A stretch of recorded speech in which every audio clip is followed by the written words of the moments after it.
আরে আস্তে। মত এই শপিং এর চক্করে বউটা আমার ছেলেটার মাথা কাটছে না। আমাকে লুকিয়ে ছাইপাশ কেটেছো, ফেলে আসো নালে কিন্তু ভালো হবে না। 2 বছর হয়ে গেল এখনো বাচ্চা নিচ্ছে না কেন? এই কি গো, চলো না, মা বলে বাচ্চা নিতে। ধুর, আমার ছেলেটাই অকর্মা। কি করে দিনের বেলায় তোর মা জ্বালায় আর রাতের বেলায় তুই? কি করে এই স্যালারি পেয়েছি গো। বউকে দেবে, ওষুধ কিনতে হবে। স্যালারি সবসময় মাকে দিতে হয় জানো না?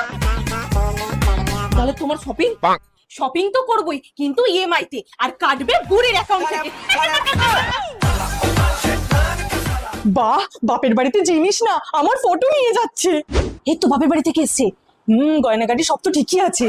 মা এইগুলো রেখে সেম টু সেম নকল গয়না বানিয়ে